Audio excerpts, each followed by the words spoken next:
Bom, gente, boa tarde a todos. Sejam muito bem-vindos, tá? O Grupo Espírita da Prece, para mais esse estudo. Boa tarde ao pessoal que está nos acompanhando pelo Google Meet.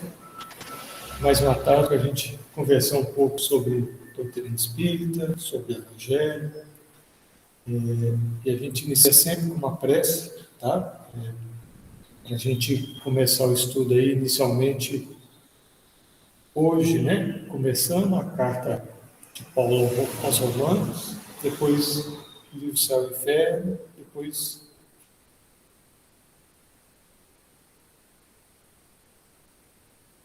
o livro dos Espíritos. Tá bem? Vamos lá, para a gente começar.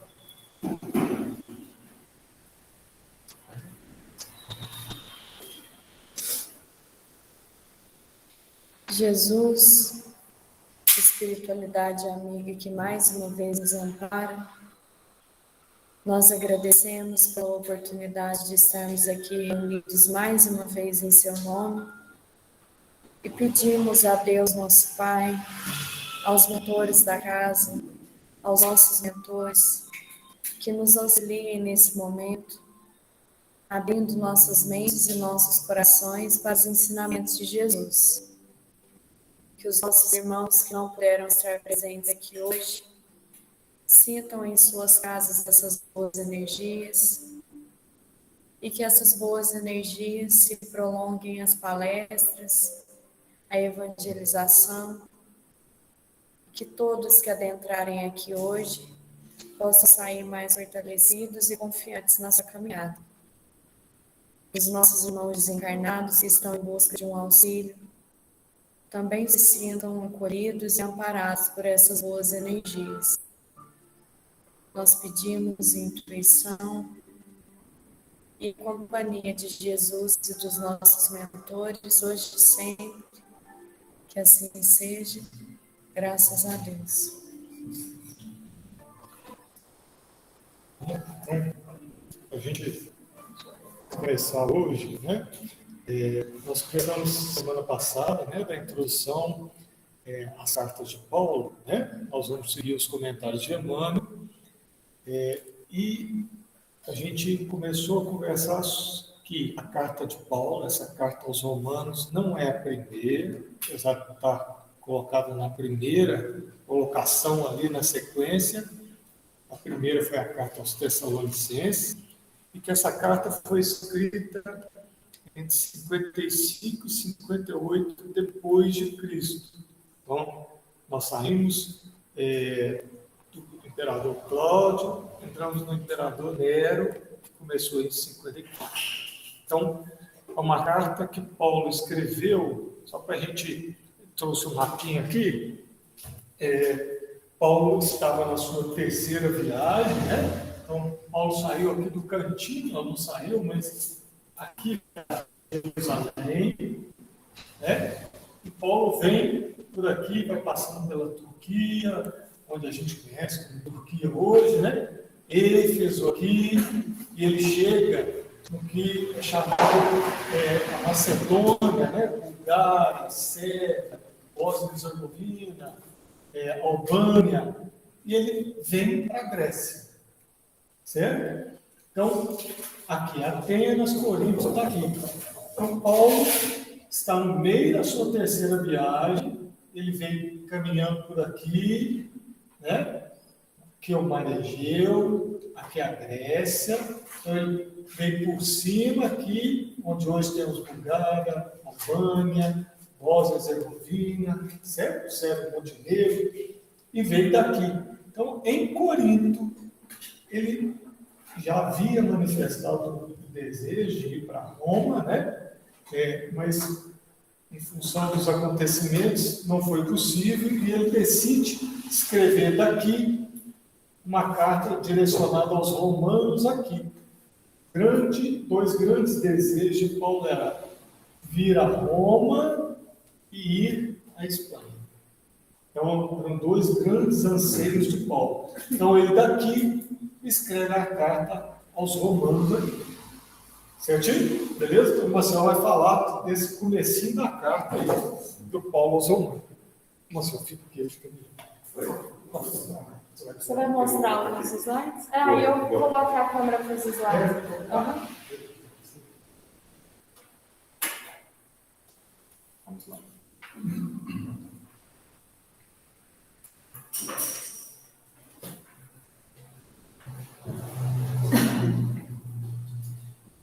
Bom, gente, o Luciano já introduziu aí, né? Nós vamos falar da carta de Paulo aos Romanos, que é uma carta que Paulo escreve em Corinto, e eu fiz questão de buscar lá no Paulo Estevão para saber em que momento que ele escreveu. Eu estava um pouco em dúvida se ele escreveu a carta depois que ele tinha sido convocado a Jerusalém ou depois, né? ou antes disso. E, na verdade, nós vamos ver isso tudo agora aqui, certo? Carta de Paulo aos Romanos. Nós vamos hoje focar no capítulo 1, versículo 14. A primeira parte, né, até o versículo 14, é mais apresentação, algumas falas, é uma carta, né, ele se apresenta, ele fala algumas coisas ali. Então nós vamos focar no primeiro versículo, que traz um ensinamento profundo para a gente, que é o versículo 14. Hoje nós vamos falar somente do versículo 14, certo? Como o Luciano já adiantou, ela foi escrita de 55 a 58, antes de Cristo, aproximadamente. Existem algumas controvérsias, mas é isso que a gente tem. Ele estava em Corinto e planejando ir a Roma. E ele pensou em preparar sua chegada. E aí ele se fez preceder da carta, onde ele faria uma recapitulação da doutrina cristã, certo? E do evangelho como um todo ali. Então, essa carta, ela tinha o intuito de precedê-lo à chegada a Roma. Lembrando que ele endereçou a população cristã de Roma, certo? E quem estava lá, em tese, dirigindo os trabalhos, e quem ele também elegeu como sendo aqueles que dirigiriam os trabalhos cristãos lá, era Áquila e Prisca, certo? Os mesmos que ficaram com ele lá no deserto, quando ele ficou 3 anos no deserto, ficaram com ele lá estudando o Evangelho, certo? E trata também de algumas divergências, né, que tinham surgido no seio da comunidade cristã. Vamos tentar entender quem era a comunidade cristã naquela época. A comunidade cristã não era formada por um grupo coeso, né? Você tinha judeus, gregos, várias outras comunidades, os próprios romanos, várias culturas juntas tentando assimilar o cristianismo. Então, existiam algumas diferenças de interpretação, né? Haja visto aquela vez que a gente estudou aqui a luta de Paulo para que a circuncisão não entrasse nos ritos do cristianismo. Ou seja, não havia, a gente tem que entender isso, não havia uma coesão de ideias certeira. Então, Paulo, ele fazia isso, ele arregimentava as pessoas e ele tentava direcionar a igreja, a recém-fundada igreja, certo?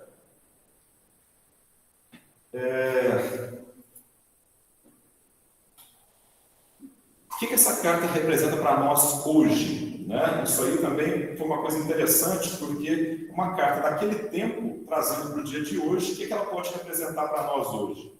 Então, o entendimento do livro que a gente está estudando, né, que é a interpretação das cartas de Paulo por Emmanuel, traz para a gente que, para as comunidades cristãs de hoje, constitui um atual e importante apelo à concórdia, à fé e a uma prática cristã que se aproxime do exemplo de Jesus.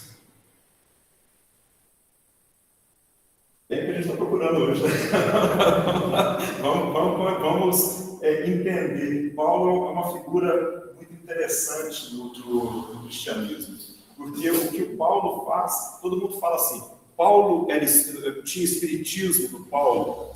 Eu falo o seguinte, o espiritismo tem Paulo, né? O espírito do Paulo de tentar trazer luz, trazer entendimento, e vocês vão ver como tem entendimento nas palavras de Paulo, né? Como é interessante como Paulo conseguia compreender o cristianismo. Lembrando que ele não tinha apoios, né? Paulo talvez tivesse alguma coisa da Bíblia, né? Ele tinha um grande conhecimento do Velho Testamento, ele era um doutor da lei, e tinha talvez o entendimento do Evangelho de Mateus. Ele não tinha isso aqui para ajudar ele, como nós temos, né? Isso aqui é um benefício para a gente, né? Como diz o outro, né? Ele tinha simplesmente a capacidade de raciocínio, de concentração e entendimento da palavra. E nisso ele era insuperável.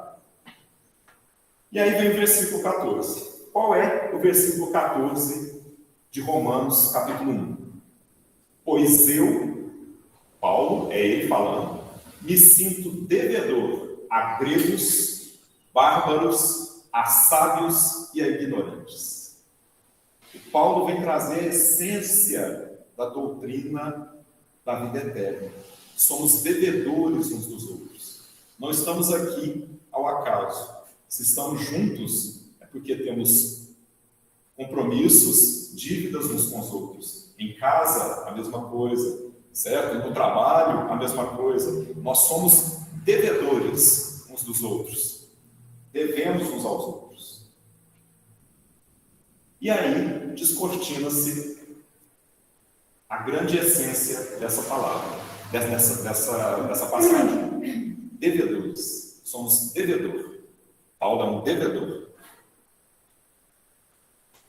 E então, as passagens de Emmanuel. São duas passagens, certo, que trazem uma elucidação sobre esse versículo.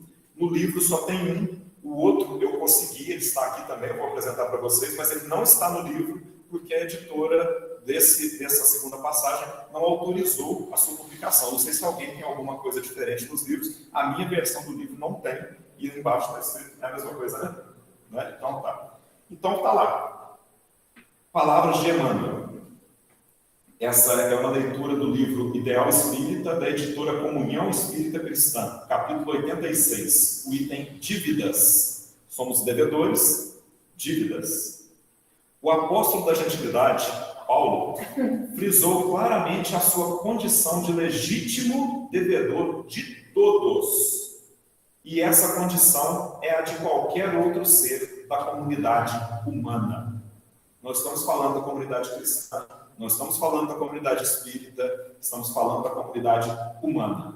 Todos os seres humanos que estão nesse orbe, que estão nesse nível que nós estamos, e todos estamos no mesmo nível, queiramos nós ou não, com uma pequena diferença de escolhas, estamos todos nós no mesmo nível, somos devedores uns dos outros.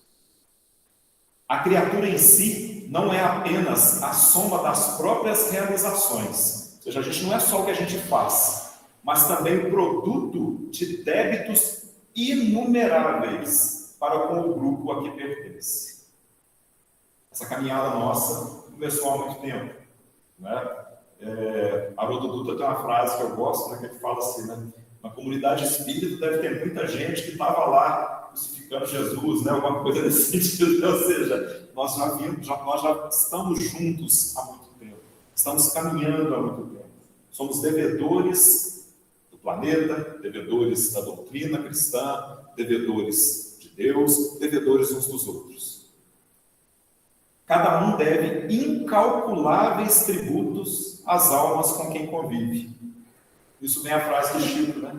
Agradeçamos a glória, a graça divina de nos conceder, dividir essa dívida, para não tenhamos que pagar tudo de uma vez, né? Senão o negócio ia ficar pesado para o nosso lado. E segue. Não nos esqueçamos, aqui dentro da passagem tem um trecho que está todo ligado. Não nos esqueçamos de que vivemos empenhados à boa vontade dos corações amigos. Ou seja, a gente depende da boa vontade dos corações amigos. A sabedoria dos mais experientes. Trocar confidências, trocar ideias com pessoas também focadas na mesma coisa que a gente. Tomar cuidado para a gente não trocar ideias com aquelas pessoas que são violentas, que são agressivas, que são vingativas, que senão vai nos conduzir a isso também, né? Ao carinho dos companheiros próximos. Carinho. Quem não precisa de um carinho, né? Quem não precisa de uma atenção, às vezes naquele momento difícil, está ali com esse carinho. Ao apoio e ao estímulo dos familiares. A família, nosso primeiro grupo. A Márcia está ali, tá vendo? aos nobres impulsos das relações fraternais. Nossas relações são importantíssimas nas forças que nós precisamos para vencer as dificuldades que nós temos aqui.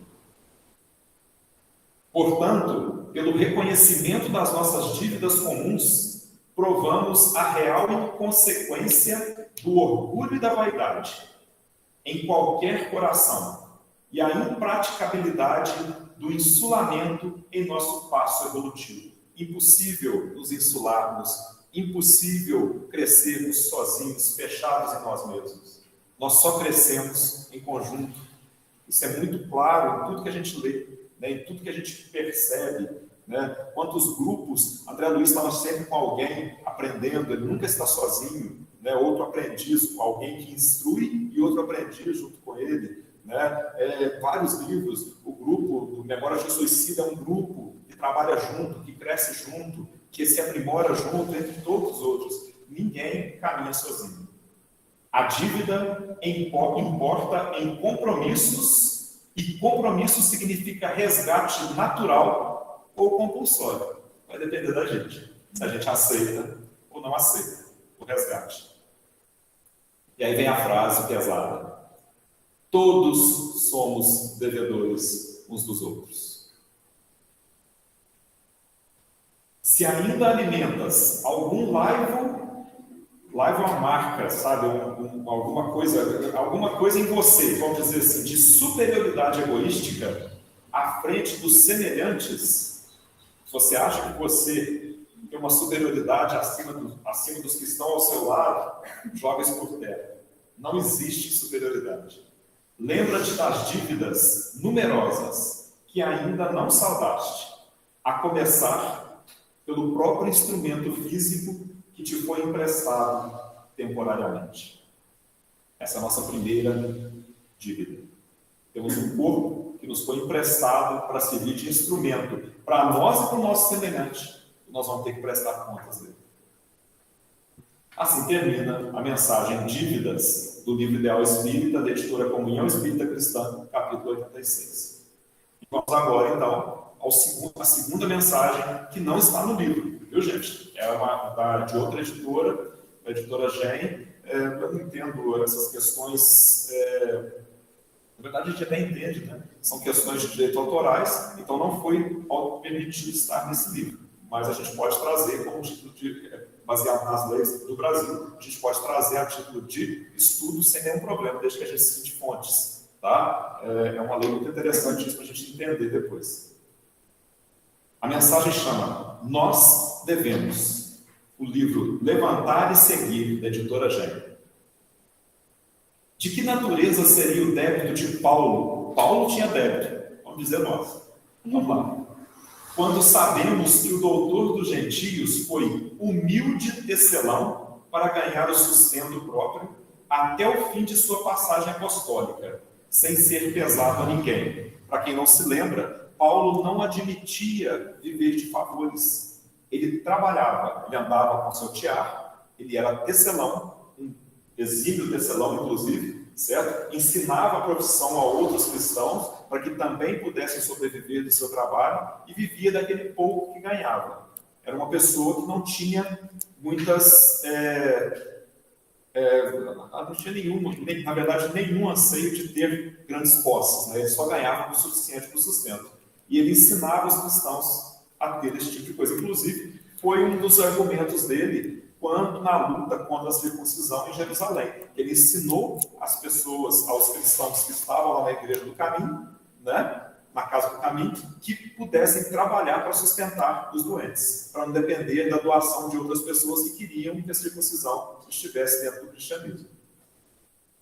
Sua afirmativa, no entanto, constitui lição de elevada substância para todos os espíritos que receberam alguma causa das verdades poderosas e eternas. Ou seja, se a gente está aqui recebendo essas verdades, a lição é elevada. Somos devedores. Não podemos esquecer disso.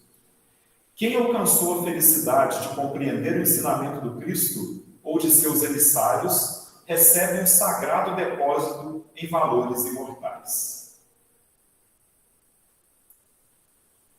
É justo, olha essa frase que interessante. É justo que quem saiba se constitua devedor de quem ignora. Não é quem ignora que deve a quem sabe o ensinamento, não. É quem sabe que é devedor de quem ignora. Se você está ensinando alguém, é porque você tem que se considerar devedor dele. Ele não está fazendo, você não está fazendo favor para ele te ensinar, não. É sua obrigação como cristão. Que quem tenha se reconheça como devedor de quem não possua. Mesma coisa as obras de caridade. Você não está fazendo favor para ninguém, né? É sua obrigação trabalhar em prol das necessidades do seu semelhante. No ato de ensinar ou de proporcionar reside, porém, uma das grandes situações desse mecanismo de realização do pagamento. Se você ensina e se você proporciona com o coração limpo, de boa vontade, aí está a chave do crescimento espiritual. Ninguém aprenderá entre irritações, nem aproveitará quando a dádiva favoreça os desvios da consciência. Nós temos que ter sempre firmeza dos passos, saber para onde vamos, saber o que estamos fazendo. O cristão sincero, portanto, encontrará um meio de convencer sem muitas discussões e um recurso para beneficiar a outrem, sem a cooperação mecânica das possibilidades financeiras, de modo absoluto. A frase do Chico: ninguém é tão pobre que não possa oferecer uma palavra de conforto, um carinho, um aconchego.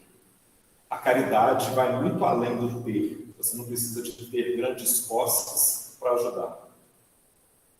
A palavra do amigo do gentilismo renova os conceitos de luta das convicções. Dentro do seu quadro, Nero não mais... Olha quem ele foi tocar no assunto. Um dos maiores perseguidores dos cristãos de todos os tempos. Onde Emmanuel foi tocar na ferida. Dentro do seu quadro, Nero não mais seria apontado como um perseguidor dos mártires, mas como necessitado da luz que os mártires cristãos possuíam. Talvez essa luz que iluminava e todos se entregavam ao martírio, muitos deles, inclusive, com um sorriso no rosto. Esta é uma consoladora verdade que encherá a alma dos aprendizes fiéis de compreensões generosas. Se você não for bom para aquele que é mal com você, você não entrou no cristianismo ainda. Quando encontres alguém no mundo com os títulos de ignorantes ou de sábios da terra, que te assalte com ironias, faze-lhe algum bem, por amor a Cristo, saudando a tua dívida. Lembrei de outro casinho aqui, que, se não me engano, o vice-presidente da União Mineira foi assaltado e foi todo triste conversar com o Chico. Chico, entraram no meu estabelecimento, roubaram tudo, não deixaram nada. E Chico, daquele jeitinho dele, abraçou, consolou. Ô, meu irmão, como é bom devolver, né? Então, ou seja, né? Ele estava ali passando por uma situação que provavelmente ele já tinha causado no passado. Né? E, além de tudo, considera a tua felicidade, porque pode seguir para Jesus, enquanto o infeliz ainda permanece no mundo da sombra. Concluindo, o último slide, a essência de hoje, somos todos devedores uns dos outros. Essa é a passagem de um único versículo, de uma única carta de Paulo. Vamos seguir.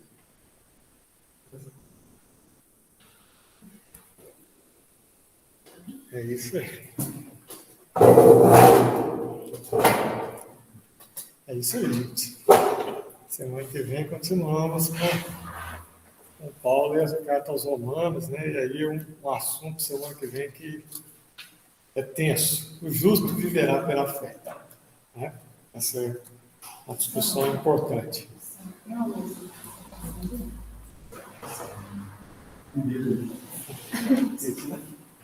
Então, tá, semana que vem a gente volta. Né? Só um detalhe no início da carta, quando Paulo diz, escreve para gregos e bárbaros, sábios e ignorantes, ele usa o grego, né? Está estranho, estou mandando a carta para os romanos, eu estou usando que é para gregos e para bárbaros. O grego ali representa aqueles que têm cultura, aqueles que são sábios, ele usa os trocadilhos. Então, o grego, inclusive os romanos, tinham cultura, tinham conhecimento das coisas. E bárbaros seriam os ignorantes. Aí, ali embaixo, já explica para sábios e ignorantes. Certo? Então, por isso que ele põe para gregos e bárbaros. Certo? Na carta de Paulo ali. Vamos lá. O céu e o inferno. Nós paramos no Ferdinando. Deve ser Bertrand, né? Bertrand. Vamos lá.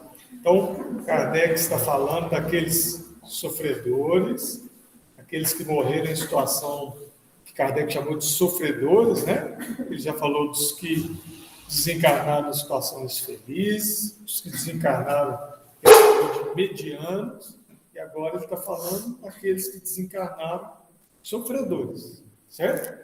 Então, a gente está começando mais um desses exemplos aí. Um médium, habitante do Havre, evocou o espírito de uma pessoa que lhe era conhecida. Esse espírito respondeu: quero me comunicar, mas não posso vencer o obstáculo que há entre nós. Sou obrigado a deixar esses infelizes que sofrem se aproximarem de vós. Recebeu, então, espontaneamente a comunicação seguinte. Então, vamos ver aqui, olha para você ver. Aqui a gente começar a conversar um pouquinho sobre mediunidade. Olha o que o Espírito fala que é interessante. Eu quero me comunicar, mas não consigo vencer o obstáculo entre nós, entre o Espírito e o médium. O que estava acontecendo aqui? Por que não estava indo bem? Né?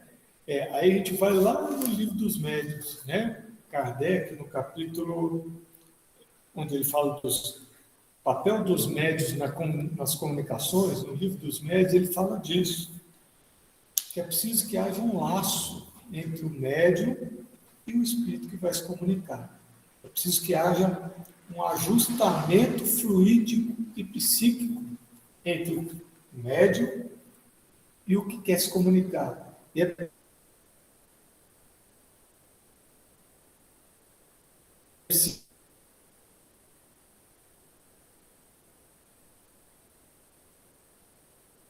mas a Terezinha, ela estudiosa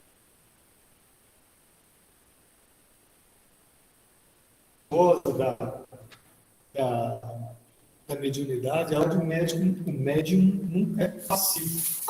É preciso que o médium seja receptivo. Aqui o problema parece que não há problema de o médium ser receptivo, mas de ajustamento psíquico e fluídico. E aí a comunicação ficou truncada, sem dificuldade. Né? E se a gente pega no livro Os Mecanismos da Mediunidade, do Chico, né? Ele põe aqui que a sensibilidade psíquica dos médiuns deixa transpassar normalmente pelas radiações mentais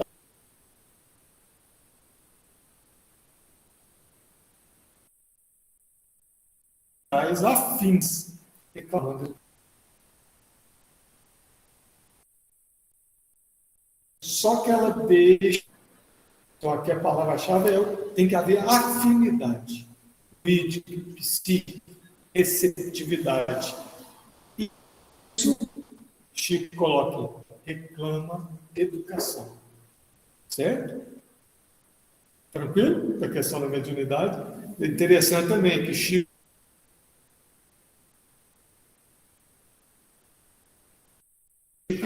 usa educação.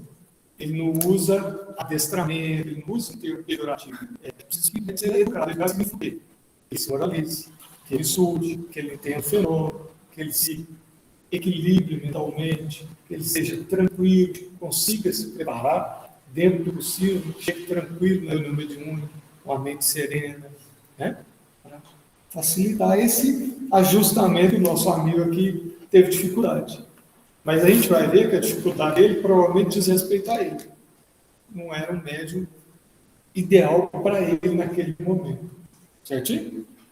Então, se vocês quiserem ler um pouquinho, tem um texto grande, que é feito por Erasto e Timóteo, no livro dos Médiuns, nesse capítulo, papel dos médiuns nas comunicações.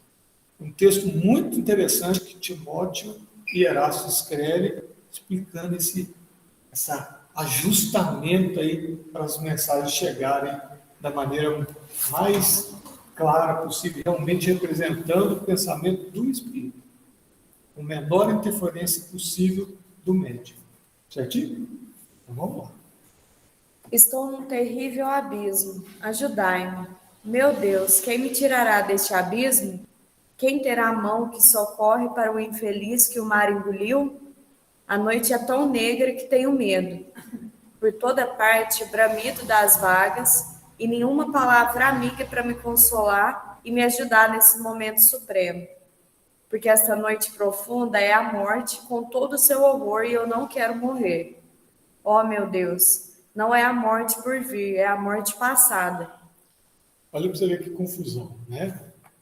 A mente atribulada dele. Fala que a morte é que fica na dúvida se já morreu, se não morreu, acha que não morreu, que o problema é a morte futura, mas depois fala da morte passada, da outra encarnação, né? Olha a confusão mental desse espírito, já desencarnado, é claro, né? Mas que ainda não se deu conta da sua situação. Né? Não é o primeiro que a gente vê nessa confusão aqui. Né? Mas esse é extremamente confuso mesmo. Olha para você ver, ele continua aqui. Ó.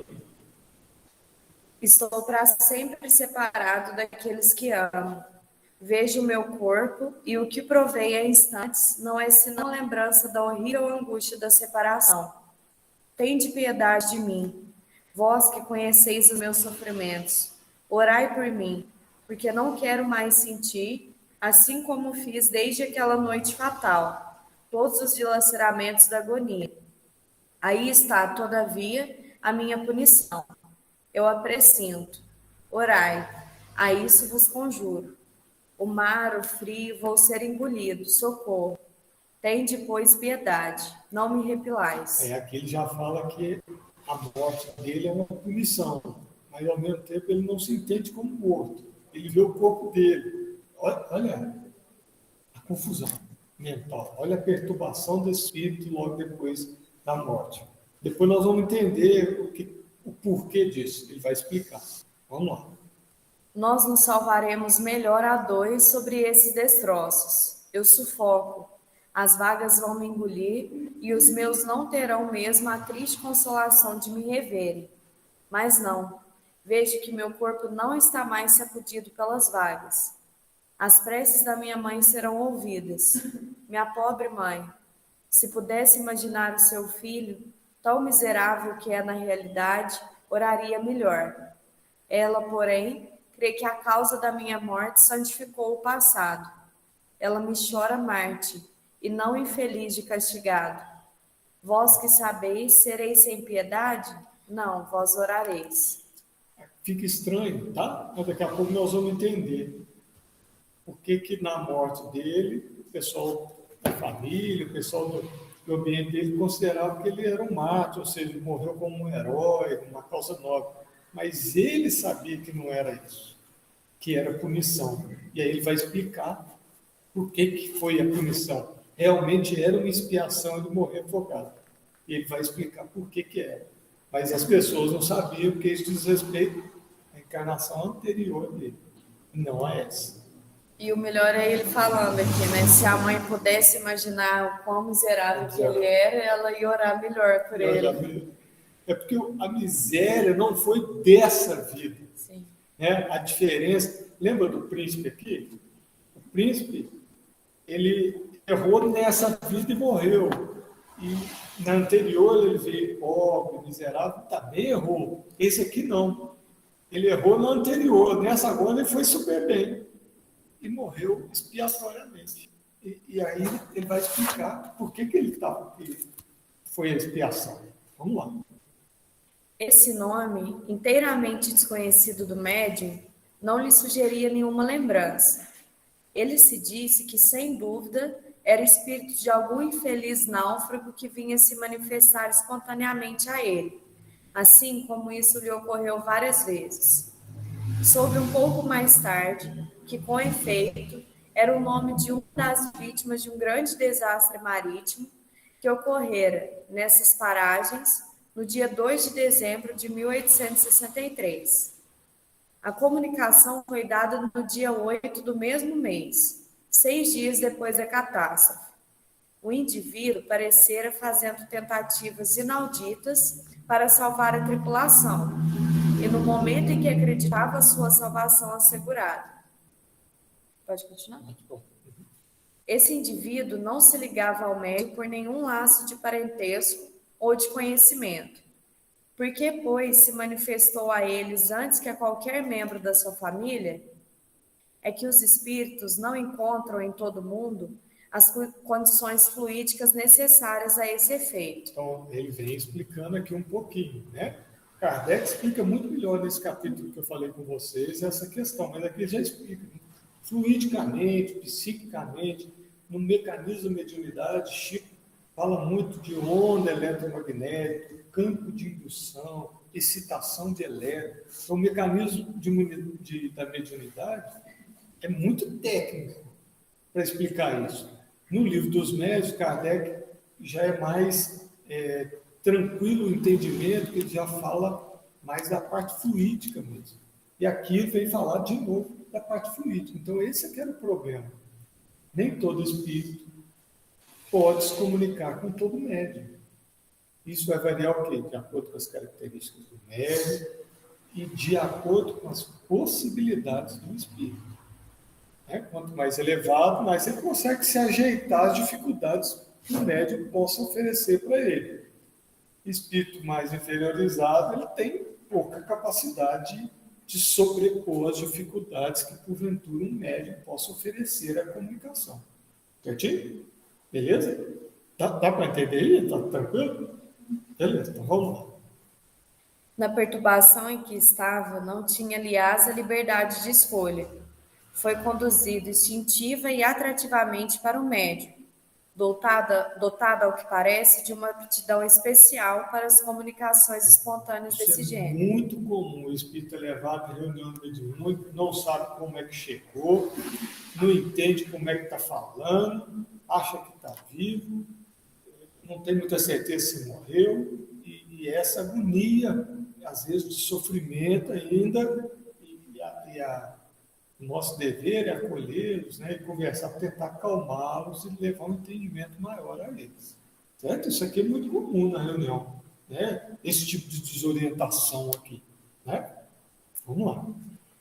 Sem dúvida, pressentia também que ali encontraria uma simpatia particular, como outras encontraram em circunstâncias semelhantes. Sua família, estranha ao espiritismo, talvez antipática para essa crença, não acolheria sua revelação como poderia fazê-lo esse médium. Uma das coisas que atrapalha a comunicação é o quê? O antagonismo do médium. A falta de receptividade. Ou, por exemplo, o espírito quer se comunicar e começa a receber as ondas de pensamento e o médium já começa a travar, antagonizar aquelas ideias, julgar o espírito, pensar isso ou aquilo daquele espírito está se comunicando. Isso gera uma energia contrária ao que o espírito precisa, né? Ele precisa de ser recebido com carinho, com serenidade, com amor, mas também precisa ser contido, porque às vezes ele vai querer extrapolar as normas de conduta moral, de educação. É isso que é o tal do educar a mediunidade. É você se sobrepor a esses desejos, muitas vezes inferiores desses espíritos. Um médico precisa ter esse equilíbrio psíquico para conseguir organizar isso. Certinho? E isso é tempo, gente. É trabalho, é longo prazo, não vai ficar bom em 2, 3, 4, 5 anos de jeito nenhum. Aqui nós estamos falando de anos, não é de meses, meia dúzia de reuniões mediúnicas, não. Reunião mediúnica, cada uma de um jeito, e a dificuldade sempre existe. Né? Vamos lá? Embora a morte remontasse a alguns dias, o espírito ainda lhe sentia todas as angústias. É evidente que não se dava conta, de nenhum modo, da sua situação. Acreditava-se ainda vivo, lutando contra as ondas, e, todavia, fala de seu corpo como se estivesse separado dele. Chama por socorro e diz que não quer morrer. E um instante depois fala da causa de sua morte, que reconhece ser um castigo. Tudo isso denota confusão de ideias que quase sempre segue-se à morte violenta. Vamos lá, 2 meses depois, aí a coisa começa a clarear. Vamos lá. 2 meses mais tarde, em 2 de fevereiro de 1864, se comunicou de novo espontaneamente pelo mesmo médium e lhe ditou o que segue. A piedade que tivestes por meus sofrimentos tão horríveis aliviou-me. Eu compreendo a esperança, entrevejo o perdão, mas depois do castigo da falta cometida. Sofro sempre, e se Deus permite que durante alguns momentos entreveja o fim da minha infelicidade, não é senão as preces de almas caridosas, tocadas pela minha situação, que devem esse abrandamento. Aí, mais um que fala da prece, com um mecanismo que traz um alívio, né? Um refrigério para o espírito que está desorientado, sofrendo, perturbado, né? Sentindo a dor do desencargo. Vamos lá. Ó esperança, raio do céu, quão benigna és quando te sinto nascer em minha alma. Mas, ai de mim, o abismo se abre, o terror e o sofrimento fazem apagar essa lembrança da misericórdia. À noite, sempre à noite, a água, o ruído das vagas que vão engolir o meu corpo, não são senão uma fraca imagem do horror que cerca o meu pobre espírito. Sou mais calmo quando posso estar perto de vós, porque do mesmo modo que um terrível segredo, depositado no seio de um amigo, alivia aquele a quem oprimia, do mesmo modo a vossa piedade, motivada pela confidência da minha miséria, acalma o meu mal e repousa o meu espírito. Esse também é comum. O espírito chega na reunião mediúnica, aquele ambiente fluídico criado, a psicosfera de todo mundo, a psicosfera do médico, dá uma calma, né? Dá um refrigério para ele. Ele fala isso. Né? Vamos lá. Vossas preces me fazem bem, não mais recuseis. Não quero cair mais nesse terrível sonho que se faz realidade quando eu o vejo. Tomai o lápis mais frequentemente. Isto me faz tanto bem em me comunicar por vós. Daí a alguns dias, este mesmo espírito, tendo sido evocado numa reunião espírita de Paris, foram-lhe dirigidas as perguntas seguintes, as quais respondeu por uma única e mesma comunicação e por um outro médium. Então, vamos lá. Agora não está em Havre mais, está em Paris. E aí Kardec vai fazer 3 perguntas seguidas aqui, acho que eles juntaram, né? Numa resposta só. Só para a gente... Vamos lá, as perguntas, depois a gente vê a resposta e comenta, tá? Vamos lá. Que vos levou a se manifestar espontaneamente ao primeiro médium pelo qual vos comunicastes? Quanto tempo fazia que estáveis morto quando vos manifestastes? Quando vos comunicastes, parecias incertos se estáveis ainda morto ou vivo, e provaste todas as angústias de uma morte terrível.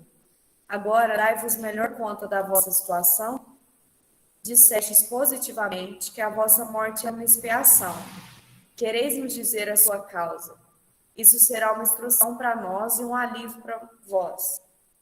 Por essa confissão sincera, atraireis a misericórdia de Deus, que solicitaremos em nossas preces. Ele começa no início meio devagar, faz umas perguntas, parece que ele não vai responder, né? Mas ele responde. Vamos lá. Parece impossível, à primeira vista, que uma criatura possa sofrer tão cruelmente. Deus, como é penoso ver-se constantemente no meio das vagas em fúria. e sentir sem cessar essa amargura, esse frio glacial que aumenta, que oprime o estômago. Mas para que serve sempre vos entreter com tais espetáculos? Não devo começar por obedecer às leis do reconhecimento, em vos agradecendo a todos vós, que tomais os meus tormentos num tal interesse? Perguntai se me comuniquei muito tempo depois da minha morte? Não posso responder facilmente. Pensai e julgai em que terrível situação estou ainda. Aqui ele já começa. Ele não sabe, né? Não sabe quanto tempo depois que ele morreu ele se comunicou. Pelas datas aqui, a gente vê que parece que foram 6 dias, né? Mas vamos lá. Entretanto, fui conduzido para junto do médium, eu creio por uma vontade estranha à minha, e coisa impossível de me dar conta. Aí, como é que ele foi levado lá? Também não sabia. Alguma coisa levou ele no médium lá. E agora como é que ele escreveu? Ele também não sabe como é que ele conseguiu, porque era psicografia, né? Como é que ele conseguiu fazer psicografia? Também não sabe.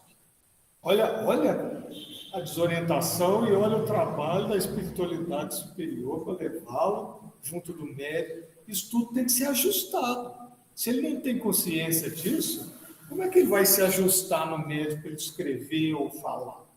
Né? Alguém tem que ajudar, senão não sabe. Né? Ia ficar desorientado no plano espiritual sem poder. Então, isso tudo tem que ser arrumado. Né? Aí vamos lá. Eu me servi de seu braço com a mesma facilidade com que me sirvo do vosso neste momento, persuadido de que me pertence. Sinto mesmo neste momento que é um gozo bem grande, assim como uma consolação particular, que aí logo vai cessar. Olha para você ver. Isso é comum também na reunião mediúnica. Eles vêm, falam, não, estou vivo, estou aqui, mas olha aí, esse é seu corpo. Está estranho. Aí que eles começam a ver que está estranho, não está no corpo deles, está falando com uma voz diferente, às vezes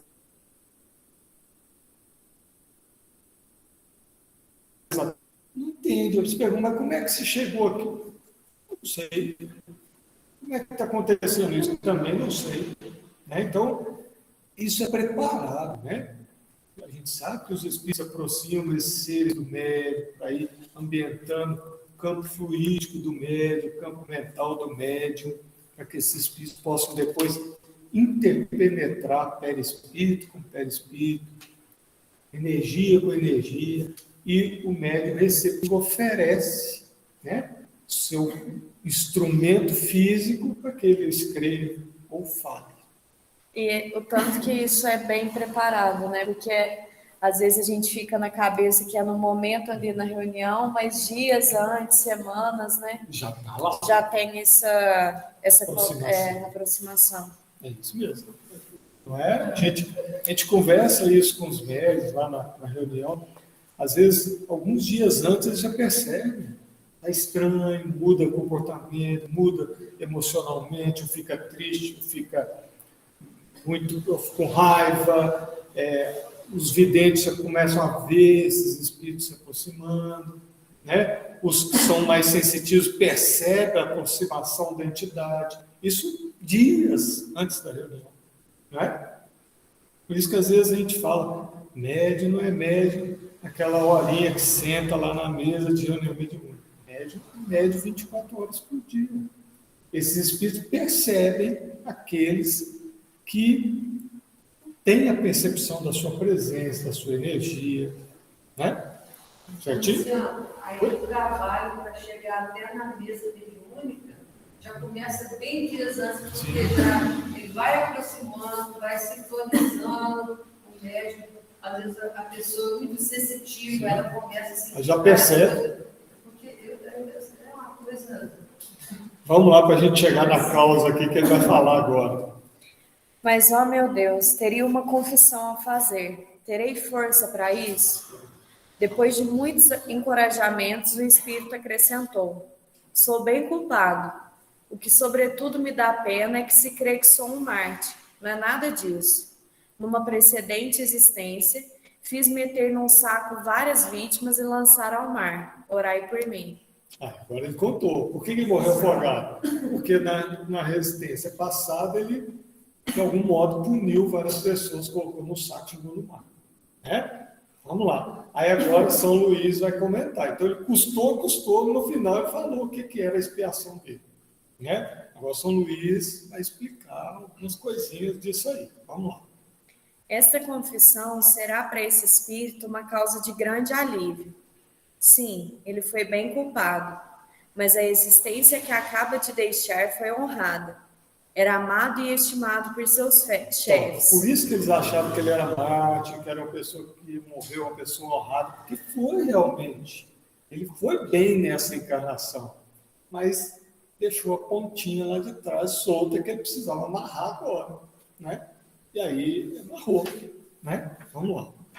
Foi o fruto do seu arrependimento e das boas resoluções que tomou antes de retornar à Terra, onde quis ser humano tanto quanto foi cruel.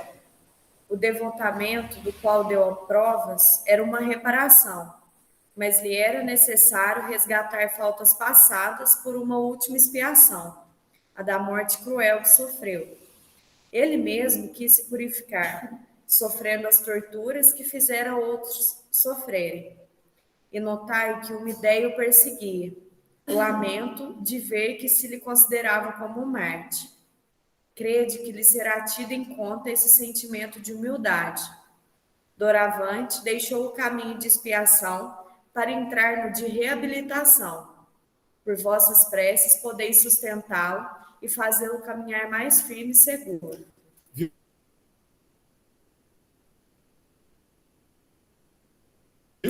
Programação reencarnatória, ela para vir desse jeito, foi cruel na outra, ia vir muito rápido, conseguiu, mas ficou a morte. Pediu a morte, né? Verdade. Pediu a morte, aí aconteceu. Diga aí.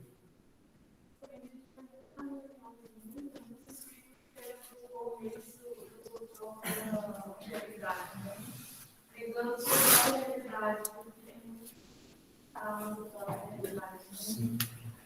E depois saber que a gente vai ter que vivenciar tudo isso, talvez, né? E passar uma comparação do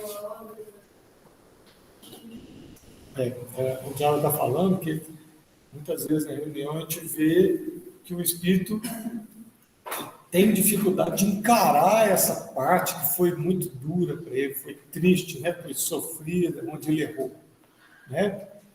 E aí ele tenta se esquivar, esse aqui também tentou, porque é difícil, gente. Imagina nós olharmos para as nossas mazelas de algumas existências atrás.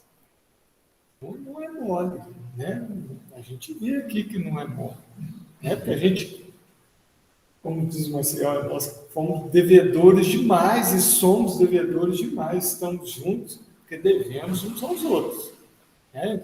E a hora de pagar a conta moral ela é dura da gente encarar, né? É isso. Certinho? Vamos lá. Uma questão, a gente começa no François. Que é o próximo aqui. Esse é muito interessante, o François, da semana que vem. E a gente vai agora para o Livro dos Espíritos. A questão 666. Nós estamos ainda no número cabalístico, né? Então, 666, o Kardec está nos falando ainda da primeira lei moral, que é a lei da adoração, né? Nós ainda estamos na primeira lei moral, estamos finalizando as questões sobre a prece. A última questão sobre a prece, para depois nós entrarmos nas conversas acerca do politeísmo. Vamos lá, sobre a prece, a última questão. Vamos lá. Pode-se orar aos espíritos? Pode-se orar aos bons espíritos, como sendo os mensageiros de Deus e os executores de suas vontades. Mas seu poder está em razão da sua superioridade e depende sempre do Senhor de todas as coisas, sem cuja permissão nada se faz. Por isso, as preces se lhes endereçam, não são eficazes, se não são agradáveis a Deus. Então, a linguagem, né? A gente pode orar para os espíritos, os nossos mentores, né? Alguns segmentos religiosos como chamados santos, outros segmentos chamados mártires, né? Pode, não tem problema nenhum. Agora, se as preces vão ser atendidas quando estivermos pedindo, é outra questão, depende da nossa necessidade enquanto espírito, não é? Se aquilo for bom para nós, for interessante para a nossa vida, é possível que a gente seja atendido, né? Porque esses seres são mais experientes do que nós, eles já passaram pelo que nós estamos passando agora, né? Eles já viveram ou aqui ou em outros mundos de prova e expiação, estão agora em outro nível vibracional. Diga-me.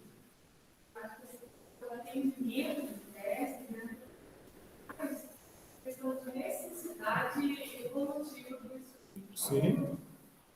Acho que é muito mais nessa questão. É porque às vezes a gente pede as coisas, né? As coisas que nós desejamos. Mas o que nós necessitamos é completamente diferente uma coisa da outra. É claro que a gente pode pedir, por exemplo, para nós, ou para alguém que a gente pensa como um aprendamento de um sofrimento, um aprendamento de prova, né? Com certeza, mas é lógico que se representar o merecimento, a pessoa o merecimento, quem está pedindo, tem muitas coisas. Então, uma série de questões que nós, em nossa estreita visão do que a gente lembra dessa encarnação, não dá para nada. Então, quem vai resolver? Quem está em cima. Como se fosse um envio, tem que ser harmonizado. Você envia, nós vamos E ver o que acontece. Você pode até pedir, mas aí a história é outra. Passa para seres... Porque às vezes o que nós estamos pedindo, e com muita frequência acontece, não vai ser bom para nós, vai ser ruim, vai atrapalhar ao invés de ajudar. Então é melhor que a gente não tenha o que a gente pede mesmo. Né? Certinho? Eu estou falando mais nessa questão de sofrimento, de doenças. É a necessidade. É a necessidade do espírito, mas a gente pode pedir o abrandamento. Sim. Ou mesmo a cura, com certeza. Mas ou às vezes. A necessidade do crescimento e às vezes. A gente, planejamento reencarnatório mesmo. A gente vai receber deles a força, fluidicamente, para que a gente suporte melhor aquilo, para que a gente passe melhor por essa e por aquela situação com mais equilíbrio. Com resignação, né? Isso aí. Sem ficar revoltado com Deus.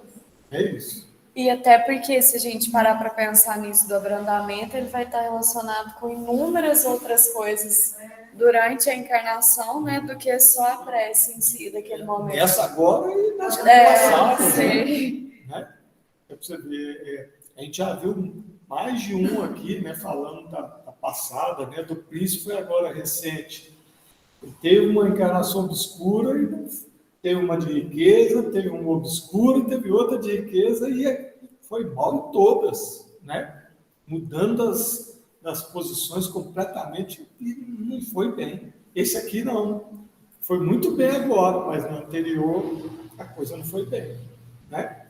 Diga. Porque tem pessoas que acham que a questão da oração tem muita relação, assim, ou tem somente relação com a fé e com o fervor que você está orando, né? E não tem muito mais relação com a aprovação que o Espírito tem passado.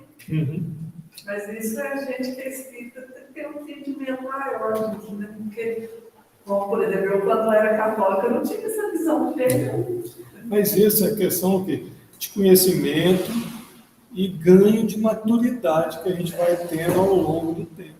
A gente vai conhecendo e vai amadurecendo enquanto espírito, amadurecendo o raciocínio, entendendo as nossas necessidades, as nossas questões. Então, isso é crescimento espiritual, é a escada, né, que a gente tem que ir seguindo. Porque, na verdade, não é bem uma escada, né, que a gente não vai saltando, a gente vai subindo uma rampinha assim, né? Eu acho que cada peça como um desafio. Eu não sei, eu sou assim, eu começo orando, pedindo, chega no final, eu mesmo falo, não, meu Deus, pode deixar que Não me assusta. pode deixar que eu já entendi o que eu tenho que fazer. Então, eu acho que às vezes funciona como um desabafo. E aí você mesmo vai, chega no final, você mesmo já encontrou a solução que você estava pedindo. A grande questão é você se conectar, treinar essa conexão, né? Você se acalmar, buscar o equilíbrio emocional, físico, tentar entender as situações, por que está passando por isso, por aquilo, né? Se a gente analisar um pouquinho a nossa vida, a gente começa a entender os porquês de muitas coisas.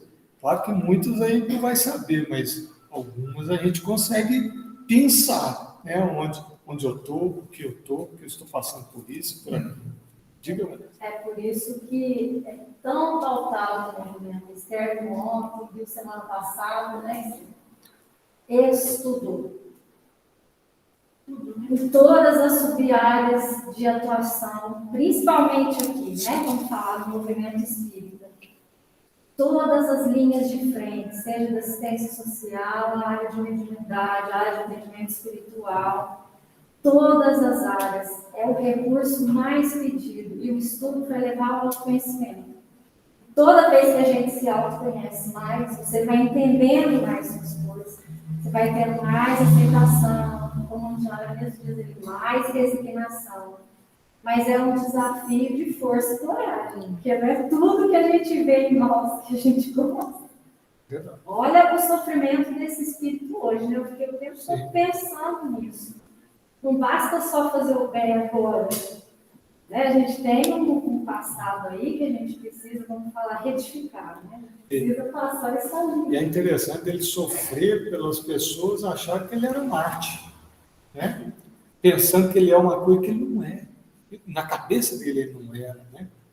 Quantas vezes a gente faz isso, né? Coitadinho da pessoa, morreu. Foi tão Morreu, morreu de uma forma tão trágica, não merecia ter passado por isso. E a gente fica amassando, às vezes, assim, no dia, coitadinho. E ele está lá sofrendo. Não são só os outros, não. Quando a gente está na terra sofrendo, a gente às vezes tem esse mas por que ele não está fazendo isso? Não é porque tem, porque. Beleza, vamos finalizar, gente? Vamos lá. Aí fica o politeirão, né? A gente começa semana que vem no Politeio, 667. Como não acreditar em encarnação? Como não acreditar em outros bichos? Mas isso é um ganho mesmo, assim. Nós vamos caminhar para que isso seja entendido como uma lei natural, tranquilo, que isso já veio lá do Antigo Testamento, essa ideia, né, da antiga aliança, né? Essa ideia de que a gente volta, de que a gente reencarna, é extremamente claro isso. Então, com o tempo a gente vai ganhando entendimento, vai aceitando cada vez melhor essa ideia que antes às vezes era extremamente repugnante, começa a ficar mais plausível, né? Quando você vê, por exemplo, um Chico Xavier, um terceiro, quarto ano de grupo, escrever, vamos lá, Paulo Estevam, é possível uma coisa dessa? Não é? Não é possível se a pessoa não tem bagagem lá de trás, né? Não é possível isso, né? Vocês que são da área de medicina devem ter muito isso aí. Tem coisa que a medicina não explica. Só. Vamos finalizar então, gente. Vamos lá fazer nossa prece? Vamos lá. Elevemos agora o nosso pensamento ao alto, nos comunicando com os benfeitores desta casa, com os nossos mentores queridos, pedindo agora a intercessão deles para esse momento tão importante para nós. Querido e amado Mestre Jesus, que se acenda em nossos caminhos, à luz do seu conhecimento, à luz dessa abençoada doutrina, que sejam esses conhecimentos recolhidos hoje por nós verdadeiramente acondicionados no nosso psiquismo, no nosso espírito, para que possamos ir de degrau em degrau, de momento a momento, nos construindo como seres um pouquinho mais instruídos e, quiçá, um pouquinho melhores. Obrigada por esta oportunidade de, a partir das tuas palavras do Evangelho, de podermos ir retocando a nossa conduta, cada um olhando para a sua individualmente. Pedimos para que as demais atividades da casa transcorram com tranquilidade, em paz, com amor, e que todo aquele que adentrar essa casa, no plano físico ou no plano imaterial, receba e sinta o seu amor e a sua paz. O Senhor fique conosco, hoje, agora e sempre. Que assim seja. Assim seja.